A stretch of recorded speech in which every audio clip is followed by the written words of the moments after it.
Welcome to this explainer. Today, we're unpacking a truly incredible underdog story.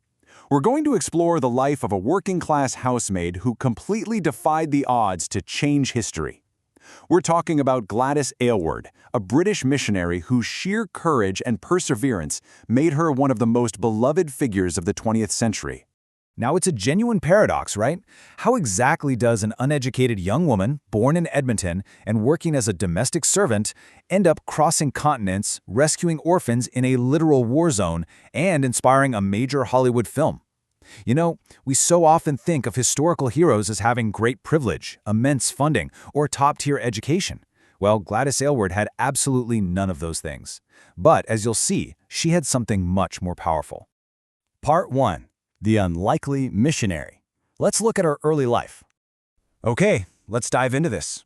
Born in 1902, Gladys grew up working as a housemaid, and when she eventually applied to a missionary training program, she was flat-out rejected. The mission leaders decided she simply lacked the academic ability to learn the incredibly complex Chinese language or to serve effectively overseas. Honestly, most people would have just given up right there. But instead of accepting defeat, she went right back to scrubbing floors to save up her own money to fund the journey. She totally refused to let institutional rejection dictate her calling. Moving on to Part 2, a dangerous solo journey, heading to China in 1932. So she sets out for China entirely alone. Since she couldn't afford a ship, she bought a train ticket. Just imagine this for a second. She traveled across Europe and the vast, sweeping expanse of Asia by rail. And remember the context here. It's 1932. She's navigating right through regions fraught with severe political tensions and escalating military conflicts. It was an incredibly perilous route for literally anyone, let alone a young woman traveling solo with basically no resources.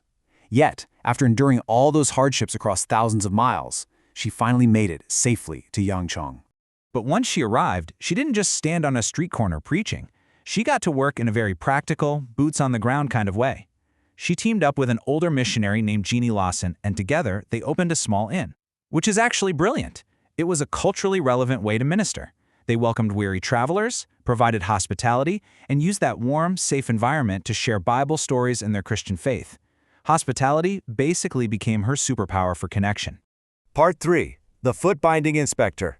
A truly unique role. Now, to understand the heavy weight of this new role, we have to talk about footbinding.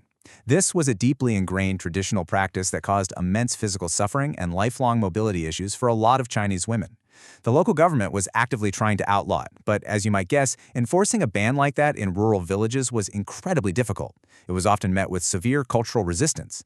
They desperately needed someone who could travel, someone the locals actually trusted, and someone who could persuade these families to abandon a centuries-old tradition. And they chose Gladys. I mean, this brilliantly illustrates just how well she had integrated into the culture. She didn't just show up to enforce a law, she traveled from village to village, educating families, offering healthier alternatives, and building deep, genuine relationships. She learned the local language so incredibly well and showed so much compassion that the Chinese people gave her an affectionate nickname, Aizwede. The very woman deemed too academically challenged to learn Chinese was now navigating complex government diplomacy in a rural dialect. Talk about proving the critics wrong. Part 4. Rescuing orphans from war. Unfortunately, the peace of her rural ministry was completely shattered when the Second Sino-Japanese War broke out. Countless children were suddenly left homeless and traumatized. And guess what? Over 100 orphaned and refugee children ended up in her care. Just let that sink in for a moment. One woman, in an active war zone, responsible for the lives of more than 100 terrified kids. The danger was escalating rapidly, and staying in Yangcheng was simply no longer an option. Now, what's really astonishing about this next part is the sheer physical toll it took.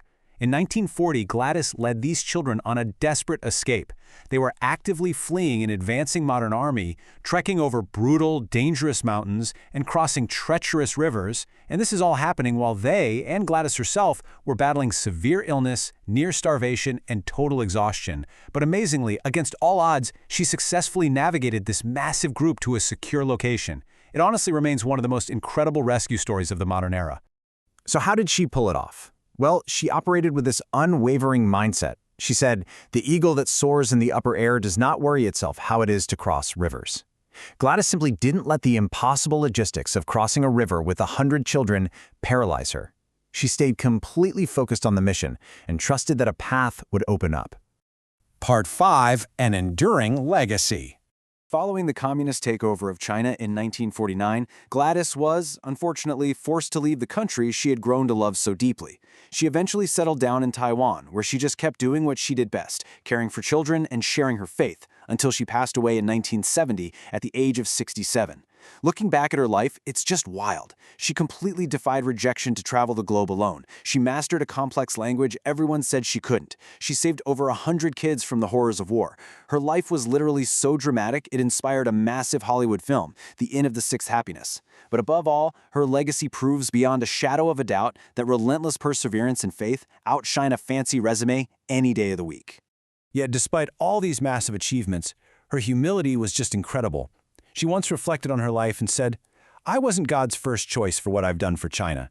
I don't know who it was. It must have been a man, a well-educated man. I don't know what happened. Perhaps he died, perhaps he wasn't willing, and God looked down and saw Gladys Aylward." She never viewed herself as some kind of superstar. She just saw herself as an ordinary person who was simply willing to say yes when the call came. Which brings us to a final, pretty provocative thought. Gladys Aylward herself asked, "If we don't do it, who will?" And you know, that's a huge challenge to all of us. When we face overwhelming odds, or see people in desperate need, or frankly just feel totally unqualified to make a difference, we have to ask ourselves that very same question. Thank you so much for joining me for this explainer on a truly extraordinary life. Keep learning, keep questioning, and I'll see you next time.